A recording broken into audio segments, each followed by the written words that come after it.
శ్రీరామ జయ రామ జయ జయ రామ అనేది త్రయోదశాక్షరి మంత్రం, 13 అక్షరాల మంత్రం.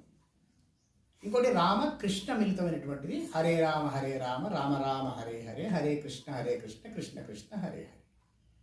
అది 32 అక్షరాల మంత్రం. రామ త్రయోదశాక్షరి అంటే శ్రీరామ జయ జయ రామ. ఇక్కడి నుంచి మనకు అయోధ్య 1300 కిలోమీటర్లు.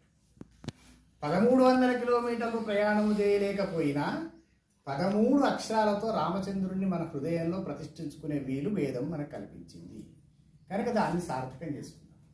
రాముడిని ప్రతిష్ఠ చేసేంత మాత్రాన సరిపోదు. రాముడు అంటే ఎవరు? ధర్మము. ధర్మం అంటే ఏమిటి? ఆచరించేదే కానీ చెప్పేది కాదు. ఎంతసేపుగా అది ప్రాక్టికల్, థియరీ కాదు. ఎవరు ఏ విధంగా ఉండాలి, ఎవరు ఏ విధంగా ఏ మర్యాదగా ప్రవర్తించాలి, మర్యాద పురుషోత్తముడు అని పేరు. రాముని దగ్గరికి ఒక